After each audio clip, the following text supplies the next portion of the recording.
Hello, everyone. Thank you for attending this session today or this presentation today on using local norms to ensure equitable identification in the gifted education program. I am Kathy Anderson, the gifted education program consultant for the Department of Education. This is my husband, Glenn. He is a retired engineer and drone airplane enthusiast. Before we get started today, let's just take a few minutes to turn and talk with a neighbor. If you're there by yourself, then just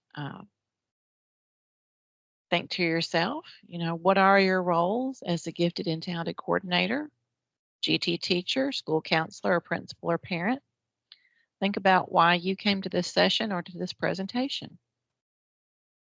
I'll give you a few minutes to stop, pause the presentation or recording to think about that.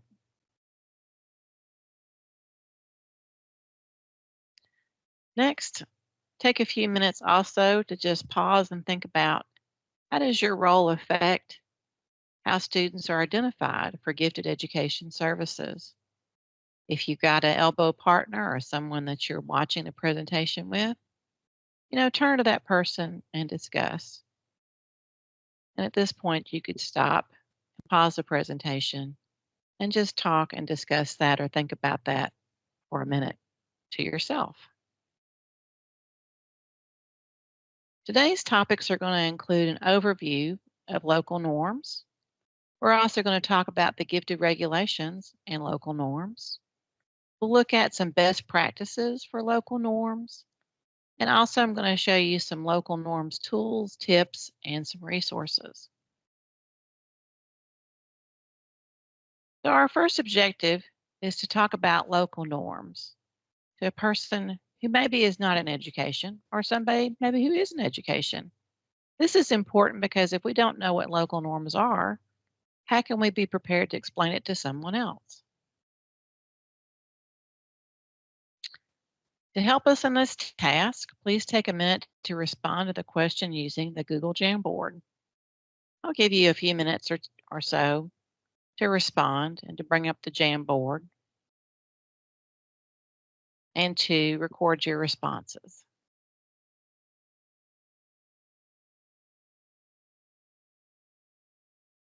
So the Kentucky regulation does not have a definition in the regulation. However, Dr. Scott Peters, who is a nationally known researcher in gifted education, states that local norms compare a student's performance to grade level peers in the same district or school. So rather than comparing a student's grade or assessment score to a national student score, students are compared to those in the student's district or school.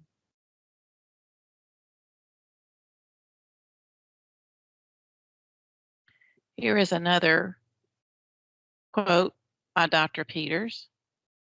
And so it says, instead of asking how a student performs compared to same grade peers across the country, district or school norms ask how that student is performing compared to same grade peers in the same district or school.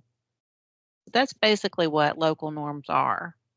Instead of comparing students to other scores of students nationally, you are comparing the scores of students within the same school building or district. So next, let's dive into using local norms and the reasons why. Let's look at what the regulations say on that topic. So the regulations talk about equal access, and it states that a local school district shall provide a system for diagnostic screening and identification of strengths, gifted behaviors, and talents which provide equal access for racial and ethnic minority children, disadvantaged children, and children with disabilities. And this comes from the Kentucky Administrative Regulation 704 KR 3:285, Section 3, Subsection 3. So this is basically saying that the gifted regulation states that districts must provide a system of equal access for gifted services for all students. And then it names in particular, students uh, that have racial and ethnic differences, minority children, disadvantaged children, and children with disabilities. And that doesn't mean that that's all that should be considered. We want a system that we can find all gifted students, that we can find students from all different student populations for the gifted program.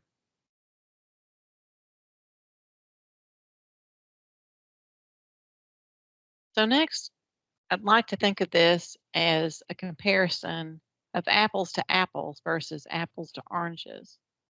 And so the regulation says that there has to be data analysis.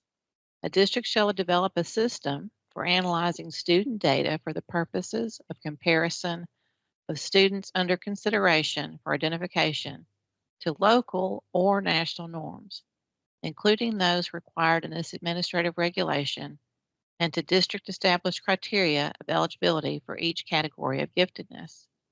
This comes from 704 KAR 3:285, Section 4, Subsection 1, Subsection B. So this is simply stating that the gifted regulation also states that local or national norms can be used when analyzing student data.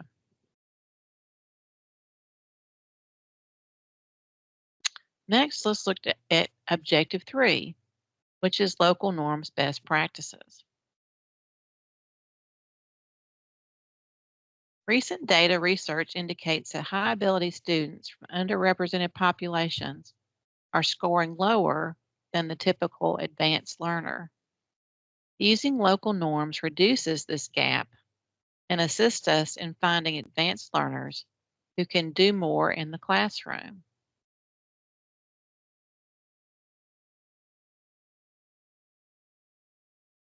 Local norms also helps us increase the diversity of our GT programs, especially if we are looking at building local norms. So that means that you are looking at and calculating using the scores that you have for different assessments in your buildings. We're going to talk about that a little bit more too. Also, local norms, once you find uh, students that have high potential, it also levels the access for advanced learning opportunities for students from underrepresented populations. Because if you have students who are identified as having high potential, and those teachers or staff that work with those students, when they know that they have high potential, it helps them to prepare lessons and opportunities for those students that they might not have done before.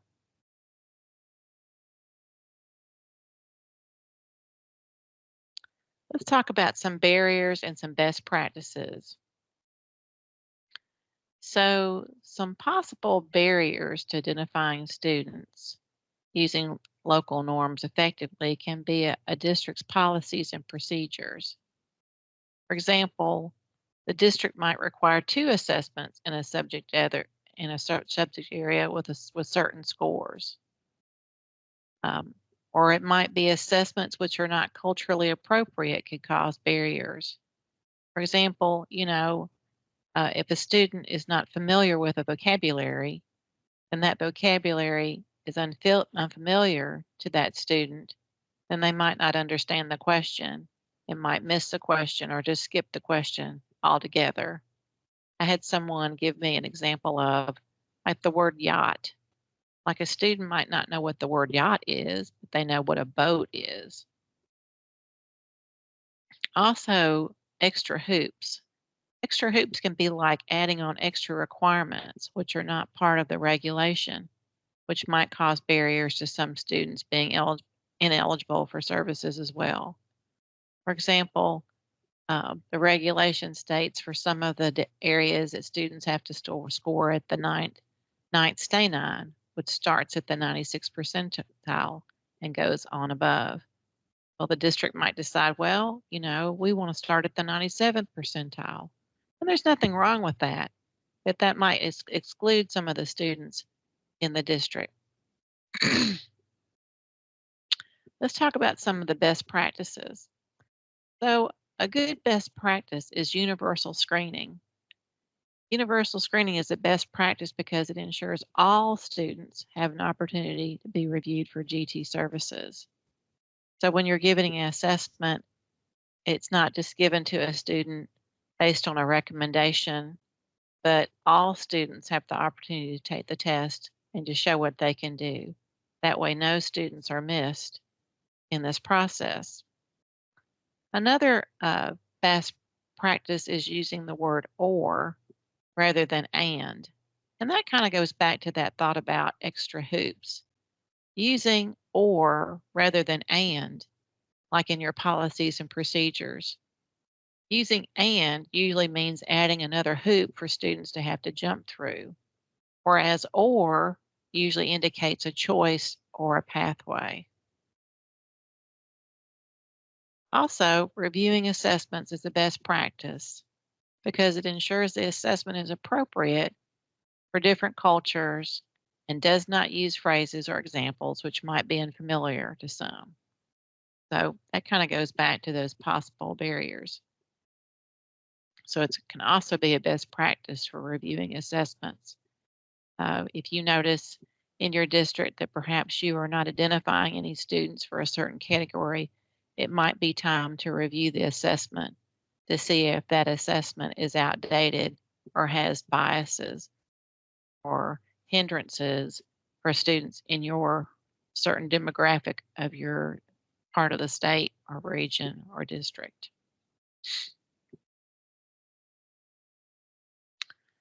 So let's return to that subject about building level norms. So research indicates that using building level norms produces the best results. There should be high level students in all of our school buildings. Using local norms allows us to find the high achieving students in each school in the district. Students who are in a school together typically have similar demographics. Using local norms allows us to compare scores of similar types of students. We're looking at apples to apples rather than oranges to oranges, which I talked about earlier in our presentation. Identifying students using local norms may mean providing social emotional supports. Some cultures do not approve of offering special services to students, as it may not be seen as remaining humble. Some students do not think it's cool to be smart or talented. Academic supports may be needed to be put in place, such as mentors or tutoring, to assist students in catching up or filling in gaps of their knowledge. Using local norms is not a silver bullet for finding students for gifted services. However, when combined with other evidence and looking at the student in a holistic manner, local norms does assist in finding students from underrepresented populations for the gifted program. What do we need in our toolbox when using local norms? Here are a couple of tips when thinking about local norms. First, review the district GT data for underrepresented populations. Look at not only ethnicity data, but also free and reduced meals and students with IEPs. If there are any large discrepancies, like over 20% in the GT population as compared to the total population, schedule time with the GT committee or your supervisor or others that are familiar with the GT program to discuss possible barriers to identification. Next, make a plan to implement the change. It could be a 30, 60, 90-day plan or any variation of plans to address the concerns. When analyzing program data, the GT student numbers should be proportional to the overall student population. Dr. Donna Ford, a nationally known expert in the GT field, states that the federal government Equal Opportunity Act of 80% could be used when examining data and program equity, She says when reviewing data, calculate what 80% of the total population would be. Then compare the percentage to the percentage of GT students in the program. In this example, the African American students equal about 3.83% of the overall student population. 80% of 3.83% would be about 3%. Compare this number of 3% to the number percentage of GT African American students in the example district. There are 0.79% African American students. This is not 80% or even 3% of the GT population. Let's look at free and reduced meal student data. The total student population of free and reduced meals equals 69.75%, as compared to 36.61% of the GT student population. 80% of the total population would be 55.80%. 36.61% is a pretty long way from 55.80. It's almost a 20% difference. When we see a large discrepancy such as this, what could be done? So I'll give you some time to think about that for group discussion. You might want to turn to your partner or to the group that maybe you're with, or if you're not with a group, maybe you could sit and think about that, reflect on that, and refer to the previous slide, which has the cycle or some local norms tips. Also, a really helpful tool when looking at percentages in your district is the QA, or Quality Assurance Gifted and Talented Report that's in Infinite Campus. The Quality Assurance Report is very helpful, and if you don't see it in Infinite Campus, reach out to your CASES contact in order to be able to see this report. You can run the report in a detailed manner where you see all the students in your district, or in an aggregate way in which you see percentages where the GT program is compared to the total population in your district. Another tool that could be helpful is the Local Norms Calculator. The Local Norms Calculator, I've given a link to it here, is also posted on the GT Coordinator One Stop. You can make a copy of this form. Then you want to follow the directions. The form is going to convert the percentiles to stay nines. And for those students that are in the ninth stay nine, more evidence should be collected because we want to look at the whole child and have other evidence besides just testing data. When entering GT student records in Infinite Campus, or when you're using local norms, please refer to the data standards for gifted and talented for how to enter those students into Infinite Campus. Also, if you're using less than 100 students in your local norms calculation, be sure and change the number in the top right-hand side of the calculator. It's best to use as large a population as possible. If you don't have 100 students that you are analyzing, use the largest demographics or the largest data possible. You might be able to combine two schools. You might have 30 students at one school and 40 students at another school if the demographics are similar. If not, it's still a good idea to use those building norms, even if you only have 40 to 50 students in a class, to see who the high-flying students are in your building. Because even if you decide, or your GT committee, that's the ultimate group that decides, that the students don't meet the criteria, at least you know who your high potential students are in your building.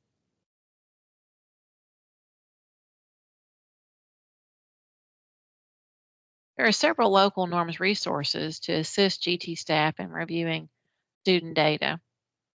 The Student Support System, Infinite Campus, as I said before, has a quality assurance report. The KDE report card, the school report card, also has GT data and data sets from 2012 to 2023. On the GT Coordinator One Stop, there is a local norms brochure, there's a calculator, and data standards for gifted and talented. The brochure explains what local norms are and best practices for using them. There are also resources for parents and other educators. They have access to the KDE School Report Card. In the School Report Card, there is a section called Educational Opportunities. Gifted and talented are a part of this section. This section can give district or school level data. If there are asterisks in the set, it means the data was less than 10 students. And to protect the privacies of students, the number is not going to be listed.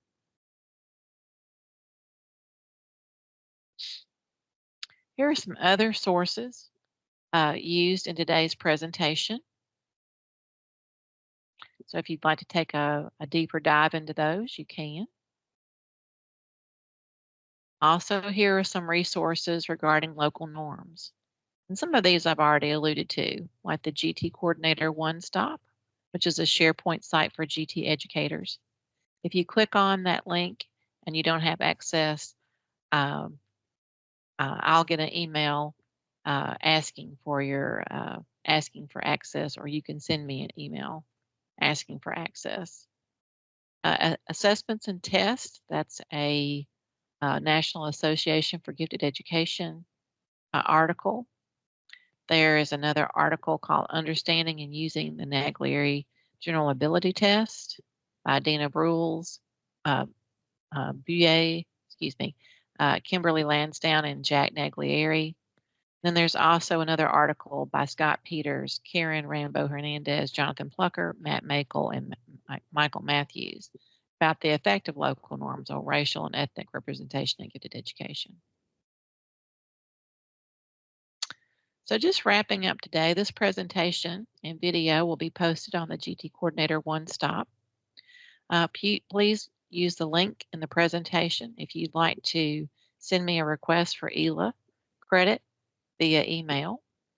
And most of all, thank you again for attending the training. I hope this has been helpful. And of course, if you ever have any questions, feel free to contact me. Again, my name is Kathy Anderson. There's my email address and my telephone number. Thank you again for attending.